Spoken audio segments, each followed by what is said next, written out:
Em uma rodovia rural meio vazia, ele viu uma imagem que lhe pareceu tão natural quanto incomum. Na estrada, bem no meio, um gato caído. E acima dele, curvado e congelado em uma pose ridícula de luto, o gato congelou, sem tirar os olhos do corpo sem vida. Parecia que ele estava sentado naquele estupor há muito tempo. Ele raramente chorava.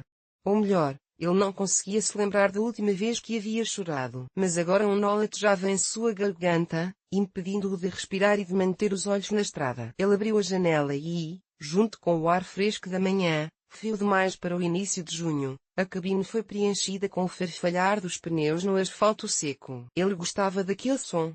Porque havia passado por ele.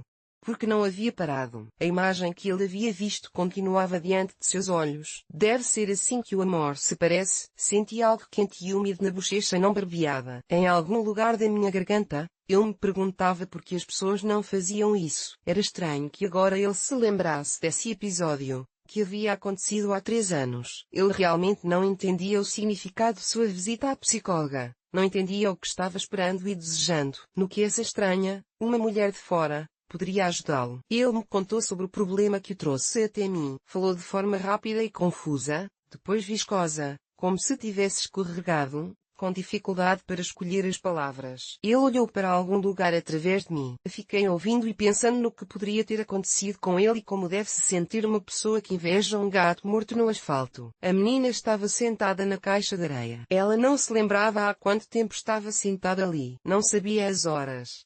Ela não estava esperando por nada. Ela apenas se agachou, pegou a areia seca com uma pá de lixo e a despejou lentamente. Um jato de areia, fazendo uma dança fantasiosa, se espalhou em milhares de grãos de areia. A menina só sabia contar até 5. Mas ela sabia que 1000 é muito. Depois de derramar todos os grãos de areia, ela os pegou novamente. E novamente observou a areia fluir. Depois, pegava novamente e observava de novo. Às vezes, parecia-lhe que o tempo estava se arrastando por muito tempo e que ela estava sentada assim há muito tempo. E, às vezes, parecia que não havia tempo algum. De repente, ela sentiu como se alguém estivesse observando. Ela tinha certeza de que não havia mais ninguém na caixa de areia. Mas ela sentiu claramente a presença de alguém, muito próxima. Cão. O cachorro grande e peludo estava deitado com o focinho apoiado nas patas dianteiras. Quando encontrou o olhar da garota, desviou o olhar, como se estivesse envergonhado. Em seguida, olhou novamente para a garota e desviou o olhar, como se estivesse se desculpando e pedindo permissão para ficar aqui. A menina se aproximou e acariciou o cachorro. Você também está triste, não está? Que bom que você veio. O cão lambeu gentilmente o sapato da menina. A menina acariciou o cachorro. Ambos ficaram em silêncio. Uma bardana estava emaranhada no pelo do cão. Era impossível tirá-la. A menina tinha medo de machucar o cão. Saia de perto dela agora e vá para casa rapidamente. A menina estremeceu de medo e puxou a mão. O cão olhou para ela de forma interrogativa e como se tivesse entendido. A menina também entendeu. Pelo grito de sua mãe, ela percebeu que havia feito algo terrível. Ela não sabia o que tinha feito, mas sabia que ia se meter em encrenca por isso. A água estava muito quente. E a escova com a qual a mãe esfregava as mãos com uma ferocidade desesperada estava esfaqueando dolorosamente. Mas a menina não sentia dor. Ela não chorou. Ela pensava no cachorro. E não entendia como era possível ter medo de cachorros. Fantasmas onde escuro quando se tinha uma mãe. Uma mulher pequena e frágil sentou-se à minha frente, quase afundando na cadeira. Seu olhar era triste e duro. De repente, lembrei-me de uma frase esquecida e querida que eu havia repetido há muito tempo após o herói do meu desenho animado favorito, como um encantamento. Somos do mesmo sangue, você e eu. Uma lembrança favorita da infância. Para que serve isso? Bem, talvez a aldeia. Para onde o levaram no verão? Não. Ele não tinha amigos lá. Socializar sempre foi difícil. Seus pais também não estavam lá. Eles o deixaram sozinho por um tempo. Sua avó estava lá, mas ela só se interessava pelas camas. Ele era obrigado a comer na hora certa, a não ir para longe de casa e a voltar para casa às 12 horas. Nesse horário, as portas da casa e do pátio eram trancadas. Caso contrário, havia total liberdade. E nela, as nuvens.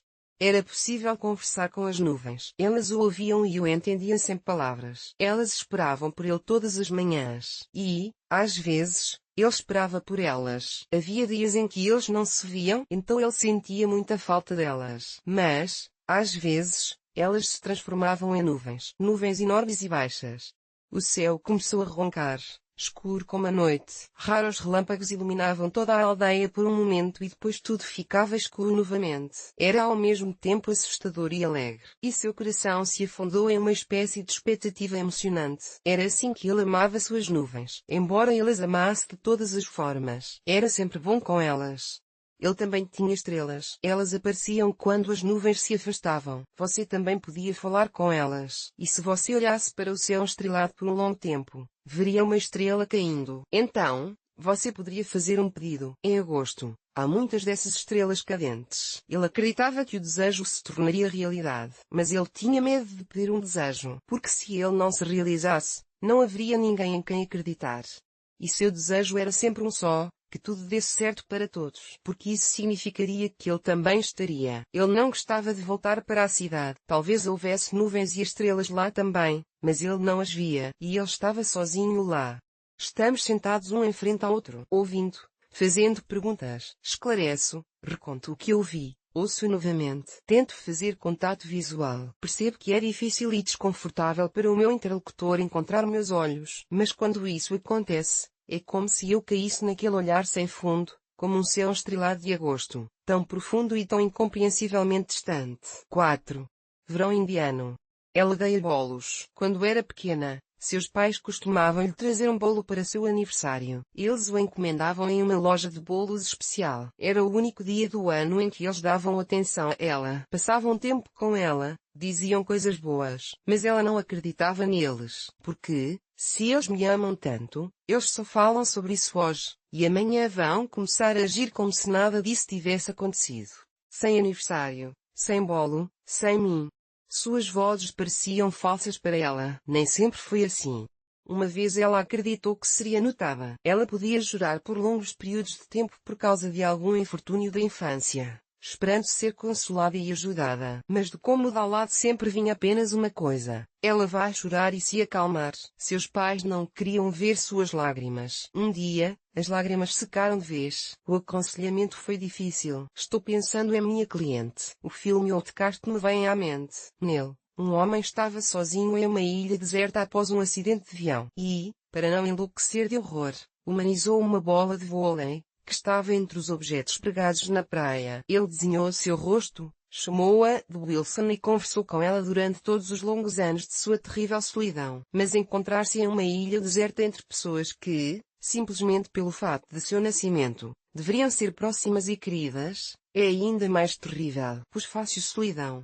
Ela pode ser muito diferente, mas os olhos das pessoas solitárias são, de certa forma, semelhantes. Você pode reconhecê-los por sua irritação, alienação e profundidade de desespero, a falta de esperança e o egocentrismo. E também acho que a solidão só pode ser sentida por alguém que já teve a experiência da intimidade. Alguém que não teve essa experiência sente a solidão como um tipo de desejo inescapável e sem objeto, por algo que ele não sabe o nome. Mas não importa como a solidão é vivenciada, sempre há uma falta de amor em seu interior, a necessidade de estar com alguém, de sentir a presença e o calor de alguém, e depois há a esperança de que você pode ser ouvido e compreendido.